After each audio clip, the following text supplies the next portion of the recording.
Hello and welcome back to the Oxford Policy Pod, where we explore the ideas and policies shaping our world. I'm Fenu and I'm joined today by my co-host Jasmine. And we're joined by Chanel Contos, an advocate whose work has driven major conversations around consent education and young people's safety, both in Australia and globally. Her earlier campaigns showed how powerful social media can be in amplifying voices and pushing for change. But that same digital environment is now at the centre of her latest piece of work, and in this episode we're focusing on social media algorithms, those invisible systems that shape what we see, what we engage with, and ultimately how we understand the world around us. Chanel has recently launched a campaign examining how these algorithms influence young people, from the content they're exposed to the norms and behaviours that are reinforced online. We'll be discussing what this means for users, for policymakers, and for the future of digital accountability. Chanel, thank you so much for joining us today. Thanks for having me. For listeners who may not know you already, could you share a little bit about your journey into advocacy around sexual violence, young people's safety and rights? Yeah, so my advocacy journey started a little bit by accident, but not completely by accident, because the passion was there and the intention was there. I just had no idea it would kind of like blow up as much as it would. But I essentially posted an Instagram story about 5 years ago now asking, have you or has anyone close to you ever been sexually assaulted by someone who went to an all-boys school in Sydney, which is obviously very specific, but people responded and testimonies started coming in from all over Australia. So I very quickly made a petition to mandate consent education in the Australian national curriculum. And I remember like typing that out and feeling so silly because it felt so big and ambitious and unachievable. And then I called for people to send testimonies in where I asked them to name the school and graduating year of both victim and perpetrator, so that it was like really close to home, but no individual person was named or scapegoated in this. We received many thousands of testimonies, but we only had the capacity to read and publish about 7,000 of them. And long story short, a year later, after meeting with lots of politicians, ministers, policy writers, and anyone who had any sort of influence in this space in Australia, basically, and advocating and lobbying with them, I presented at a meeting with all ministers of education from around Australia, and they unanimously agreed to mandate consent education in the Australian national curriculum from kindergarten until year 10 every year, which is really cool. So cool. Just incredible work. And I don't think a lot of people can say that, they've actually contributed directly to this legislative change that you have. So yeah, it's very incredible. And you recently launched another campaign focused on social media algorithms. What motivated this shift in focus for you, Chanel? And was there a particular moment when you realized social media platforms themselves needed to be a part of the conversation? Yeah, there were lots of moments. So I think 5 years ago when I started the Teachers' Consent campaign, I truly thought that consent education was the most important thing that could be done to prevent widespread normalized sexual violence in Australia. And 5 years on from that, I obviously think consent education is great, but I think it's an uphill battle if we have these indoctrinating forces being sent to our boys and men on their screens for like many hours a day and in like highly explicit content. That's very dopamine inducing and is going to obviously reach them a lot better than their like PE teacher being like, hey guys, let's have an awkward conversation about sex and consent, which in reality is often how it goes, unfortunately. Um, and it was actually through doing the MPP and just so many different conversations over the years on all different topics. I can't even remember specifics now, but I just kept thinking like, algorithms are a problem here. Like algorithms are a threat to women, they're a threat to democracy, they're a threat to like pretty much any marginalized group. Um, and it felt like it just like kept coming up time and time again. And also while I was doing the MPP, Australia announced its social media delay or ban, whatever you want to call it, for under 16s. And it was just so interesting how in Australia there was so much debate going on about like whether this is a good thing or a bad thing. And there were human rights experts who were saying young people should have access to social media and blah, blah, blah. But it was just so unanimous across the whole MPP cohort that like social media should not be accessed by children. And all this research started being, it was always there, but it started being really publicized about the harms of social media for young people. And it's like, well, they're just as harmful for adults as well. So anyway, I did my policy report on algorithm regulation. Yeah. And then it turned from that into the campaign. That's really cool. And I know you touched on it a little bit about the role of young men and how this demographic is particularly vulnerable, but wondering what specific real world harms or risks associated with these algorithms that you're most concerned about for young men. Yeah, I think so. Within 23 minutes of signing up to a social media app, if you are a boy or a man, you don't even need to tell it that you are. It will just like figure it out quite quickly.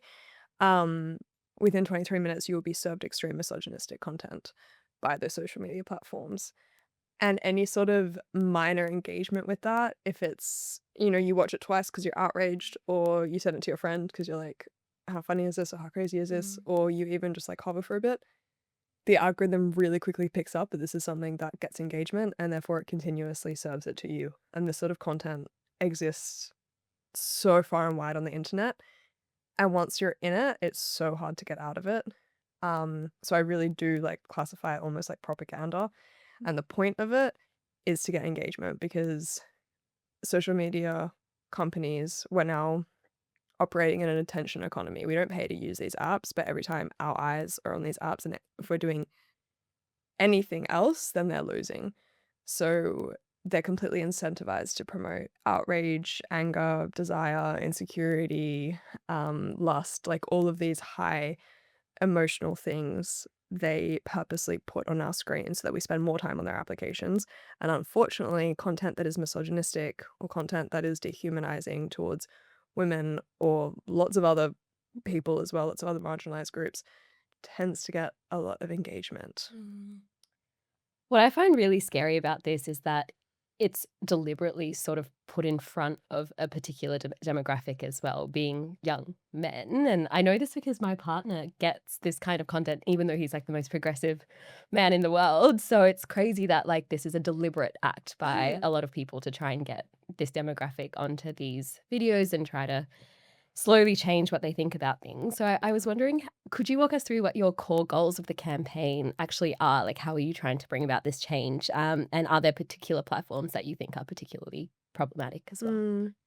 Yeah, no, they're like completely intentionally preying on young men. And I mean, they prey on young women as well. Like, we just experience the harms of social media very differently. I'm sure any girl or woman listening can relate to like watching one video of like 10-minute ab workout routine, and then suddenly it's like what I eat in a day, and suddenly it's like only eating whatever amount of calories a day, like, and you're just like so quickly sucked down that rabbit hole, and you're like, wait, I didn't even want to be here. I just wanted to like know what a like healthy ab workout was or something. So it is a very gendered way that algorithm invokes harm, but I think we've all been taken down some sort of algorithm that we don't feel happy with. But yes, the actual main policy, which I realized I didn't explain. So the campaign's called Fix Our Feeds, and we've written an open letter to the Prime Minister of Australia, Anthony Albanese, asking to basically have the option to turn the algorithm off and be able to go back to a chronological, follower-only feed. This still means you can explore the internet, obviously. You can follow with hashtags, there'll still be an explore page, but that hyper-personalized content won't be there. And Instagram is just simply an objectively less addictive when it is a follower feed in chronological order. So often it's so quick to slip into recommended content of algorithm feed, and you're watching just like anything, and not actually then connecting with your friends the way we used to. So yeah, the idea is to be able to turn it on and off, and then to be able to, if we do turn it off, to be able to like that be the default every time we open the app. Because what actually happened is the EU attempted this sort of policy change when they tried to make it so that like within 2 clicks you could get out of the algorithm, and they basically did malicious compliance with that, like the big tech companies. And I can show you guys after, but like you can go to a follower only feed on Instagram, but it's the most like unintuitive feature you could ever imagine for an app that's like the most intuitive thing in the world and with the best UX design in the world. You basically tap the logo and then it can like go to followers, but then also when you like close and reopen the app, it goes away. So that was malicious compliance by big tech companies to the EU's attempt to regulate algorithms. We're trying to close that loophole and make sure it doesn't happen.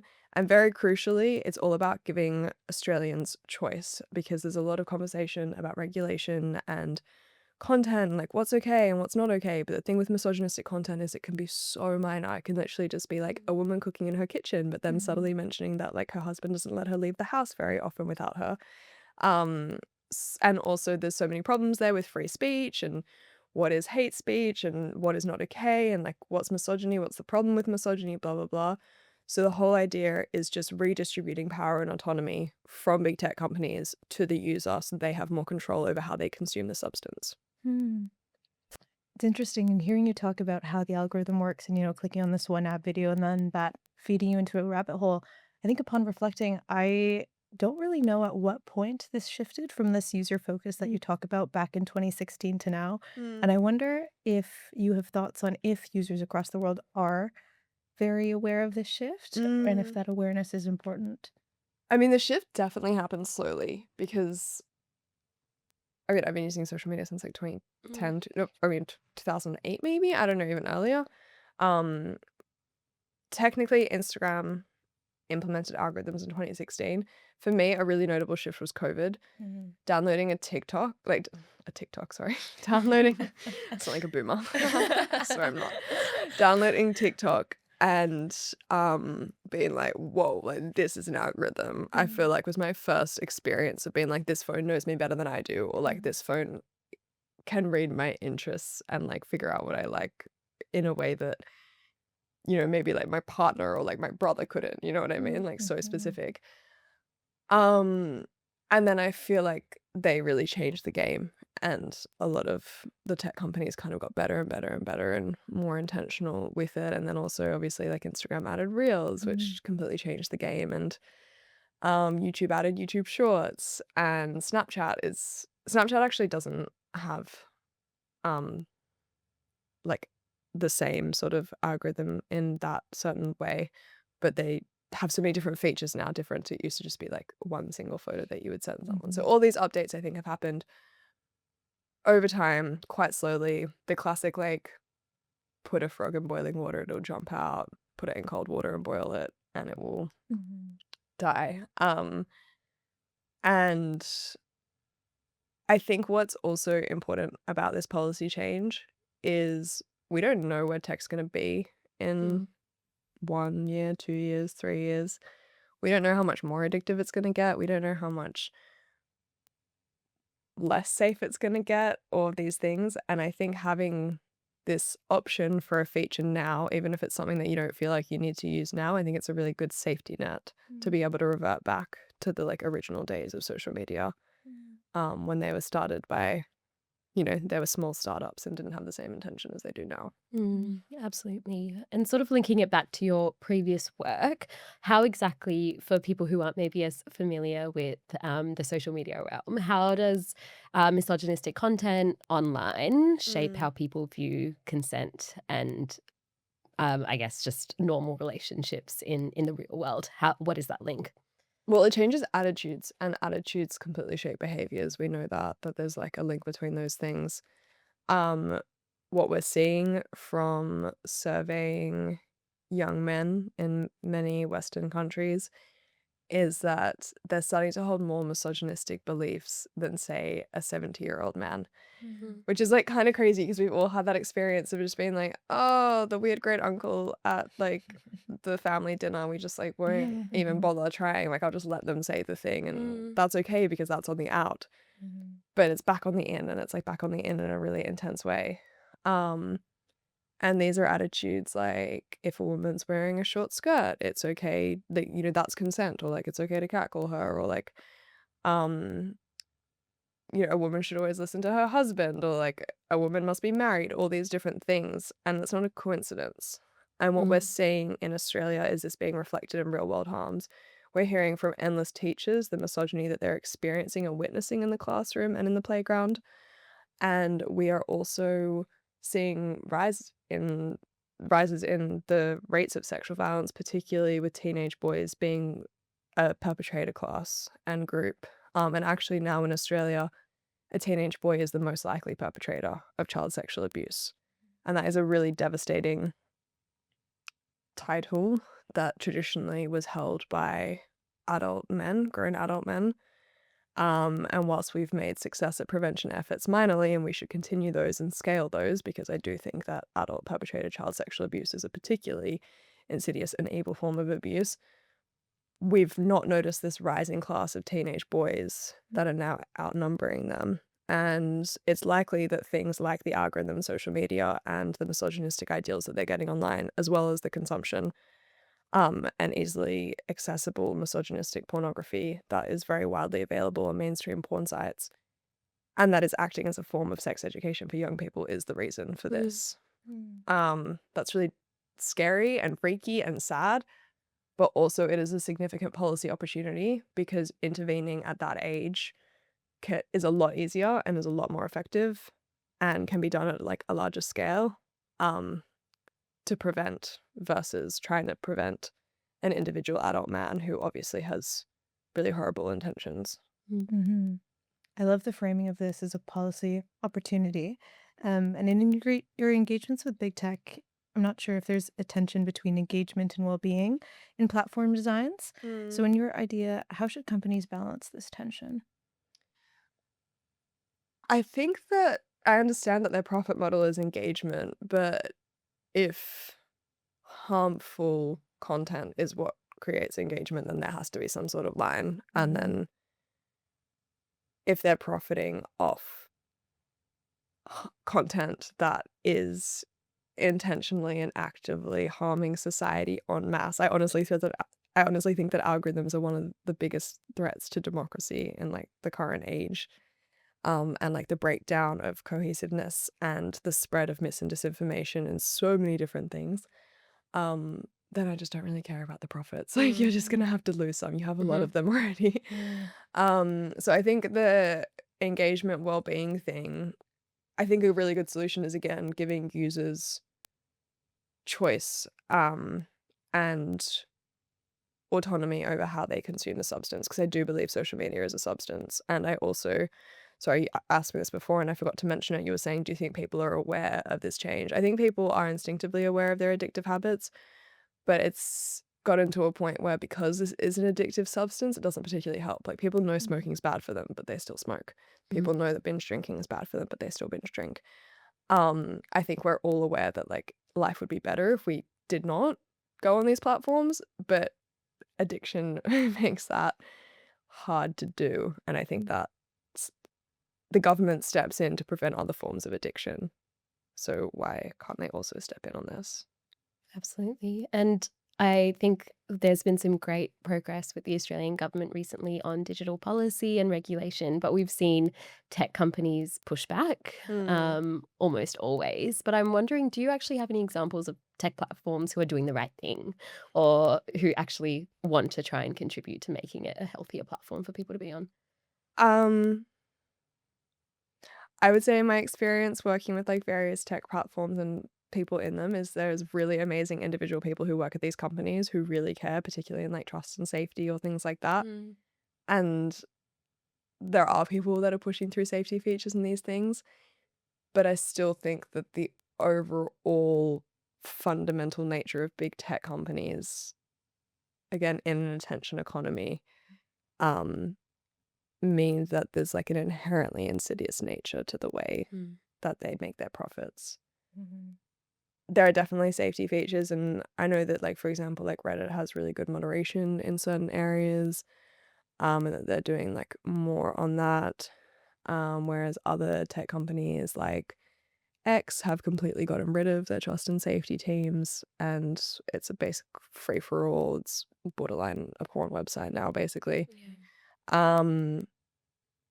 YouTube has a lot of safety features for kids, but when Australia introduced the social media delay, they kind of like spat the dummy and then like got rid of these options, even though I feel like both could have worked well in conjunction. So different platforms are doing different things and they are trying, but that doesn't mean that misogynistic content is not finding young boys and men en masse. And it's built into the fabric of their profit structure that outrageous and degrading content is going to be promoted. So when the profit model in of itself is so insidious, what are the role of governments in fixing this and changing the paradigm? Again, I'm a big advocate for, sorry, let me say that again. Um, I completely understand people's hesitations in wanting the government to control the tech companies, because that also means that they will then control what we consume and what we see and what we think. And we all know, that we don't want government-run media in a democracy. Mhm. Except that's why I think it's so important for all of these regulations per se to be regulations that are user options for individuals, so that we can actually change things ourselves and personalize our own experience to our needs. Um, because it is a scary concept to think that the government would choose like what's okay and what's not okay to like be across our screens. But what I think people don't realize is this policy recommendation is actually really supportive of free speech and freedom of thought, because the big tech companies are choosing what's on our screen. They censor certain words, they censor topics, they promote content. And it's really interesting because a lot of people I speak to or read about who like leave the manosphere, it's usually because they get the self-awareness that they were just being controlled in like a different way. Mm. Because a lot of the manosphere is like the world is controlling you Yeah. and this is your Yeah, outset of freedom. yeah. But then they kind of come to and they're like, oh wait, this is a bit meta here. Like actually you guys are now the ones who are telling me what to do and selling me your courses and like telling me how to act and blah blah blah. And that kind of makes them like break free of it. So this is another option to like break free if you want to. Yeah, I couldn't agree more. And looking back at your earlier work, you could say to some extent some of the campaigns you've built in the past have relied on algorithms as Oh yeah. well. And we spoke to Hannah Ferguson, another Australian powerhouse, a couple of weeks ago, and she was talking about how, she was part of the problem for a little while, that she relied on these algorithms and the polarization that generates as well. So I'm wondering what your reflections on that are and how much this campaign Fix Our Feeds will have to rely on the algorithm itself, almost ironically, in order to get off the ground. It is ironic, and I mean our campaign video that like we first made and launched with, we tried to mimic the like really overstimulating and intense nature of the online world. It's like super fast, it's super dopamine inducing. There's little like dings, bings, bings, like all these things. Like the whole idea was like make this, we need someone to watch this for a whole minute. So it has to be as engaging as possible. And I'm not saying that like engagement in itself is a bad thing. I think it's engagement that is intentionally creating anger or creating a divisiveness or creating an insecurity and then selling a solution. Like I think that people are still allowed to make engaging content, and that's like fun and cool, and maybe like again maybe the addictive nature of it will still be there, but it may not be as harmful. But it is interesting that yeah, teachers' consent couldn't exist without social media, but that doesn't negate the harms of social media, and both can be true. And I think it's also testament to the fact that like if we made sure that tech companies actually embedded safety into all of their design features, we could have a world where it could just continuously be used for good. But if they're not thinking about alternate ramifications of their things, then it's going to be really bad. For example, obviously AI is all the talk right now. And image generation is like something that's been massive and like very game changing for a lot of people and companies and things. But 98% of AI generated imagery on the internet depicts pornography, and then 99% of that is of girls and women. So it's like we actually can't have a conversation about AI without being like, hey, this is being reflective and scaled of a highly misogynistic world where male entitlement is peak. And if we create a tool where someone can create an image of whatever they want, they're more often than not going to create a tool that image that may be degrading towards women, and most often without their consent to do that. So, and I'm pretty sure like any woman would have picked up on that as a potential use of the technology if they were like consulted or listened to on it.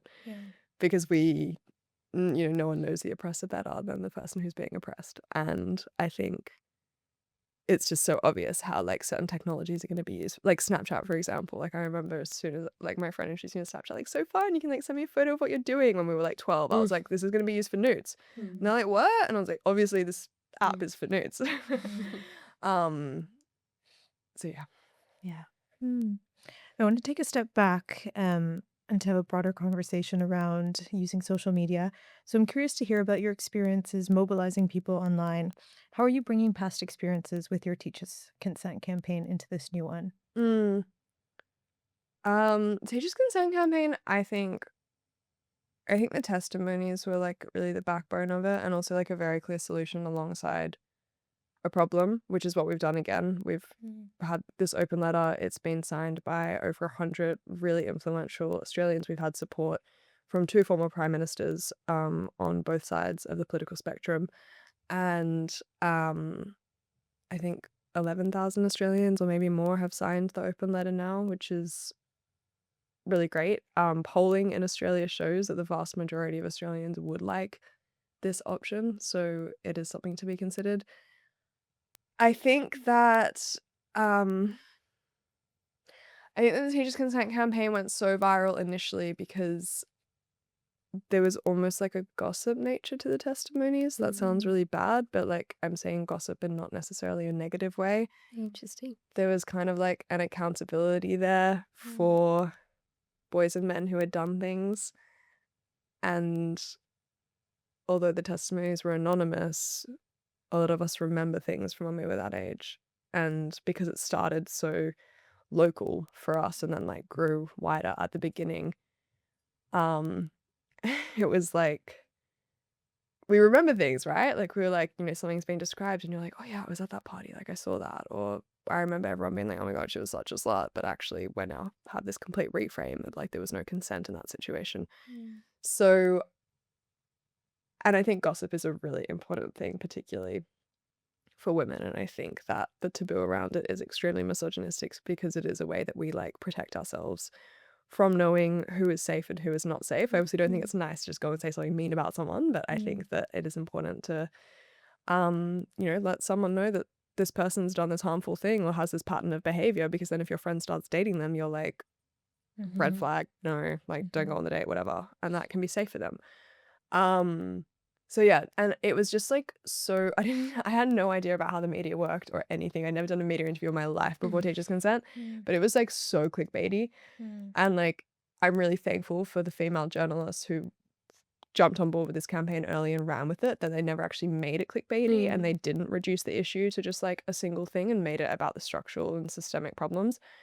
But in reality, there was like thousands of testimonies of rape that came out about all these elite private schools in Sydney, and obviously the media like frothed that. So there was like an element where it just kind of like ran with that. Whereas like with the algorithm regulation, I think it's less, I don't know, less media friendly.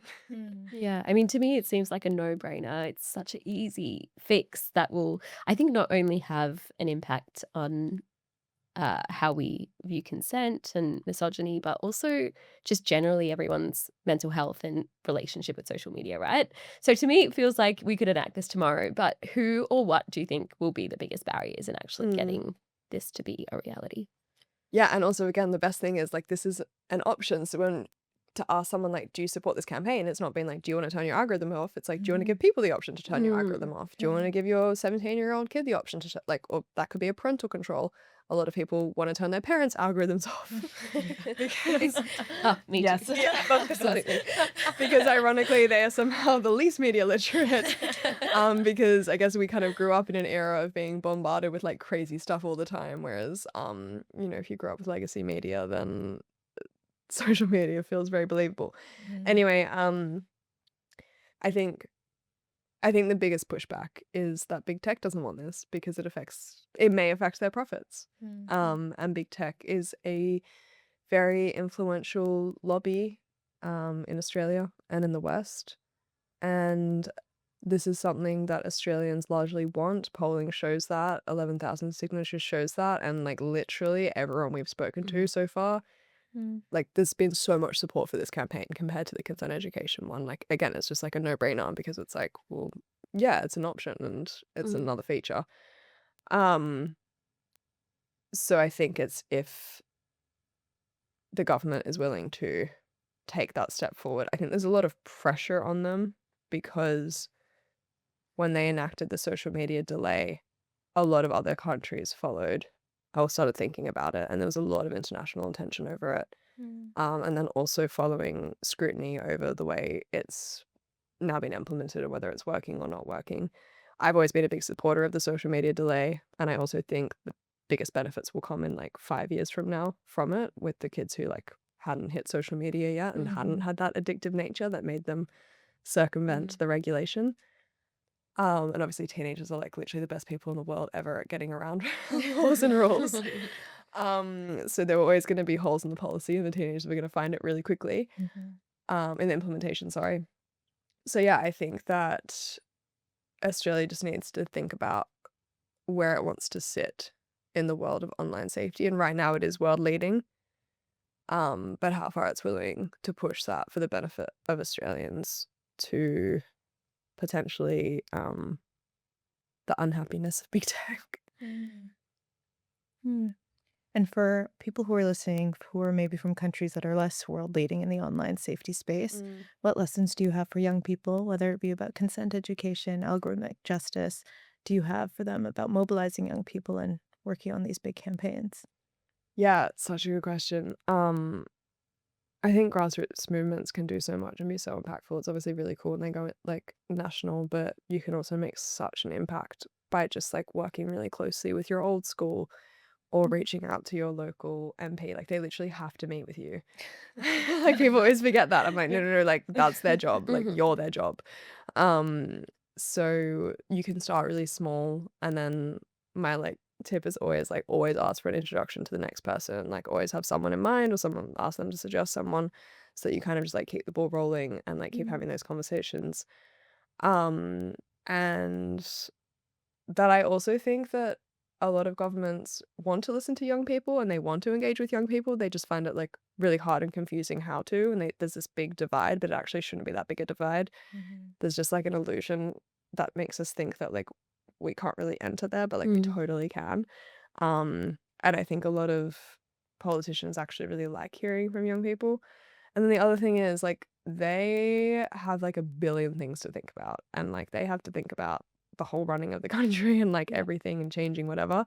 So if you have like a singular passion and you can put time into putting together a policy recommendation, getting support behind it from people who are verified by government and who they would listen to and blah blah blah, like handing them a solution could be like really helpful.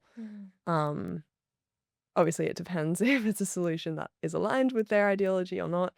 But there's ways to navigate that over time. But if it's a no-brainer solution, getting it in front of them, I think, can go a really long way.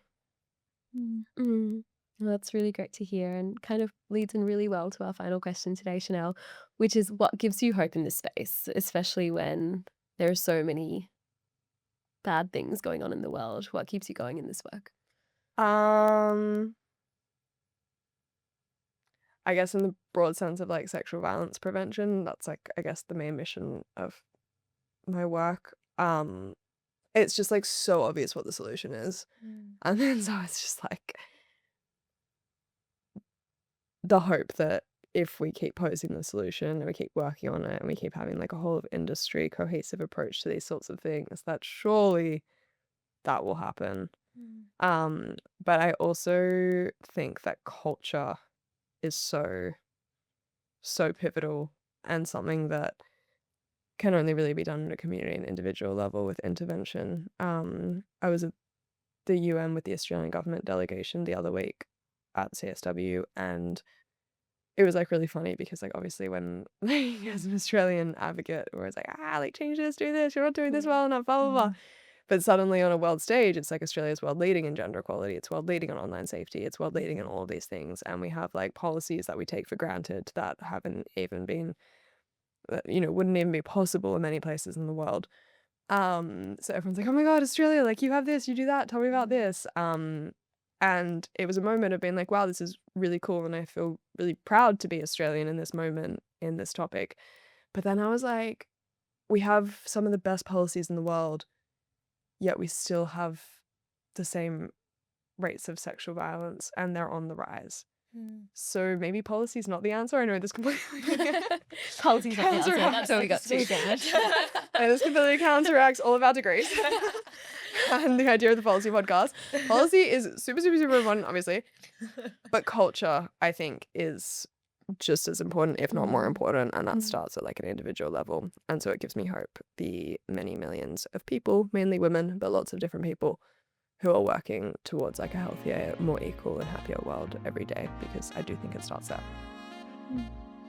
Amazing. Thank you so much, Chanel. This has been amazing. You're so welcome. Thanks for having me.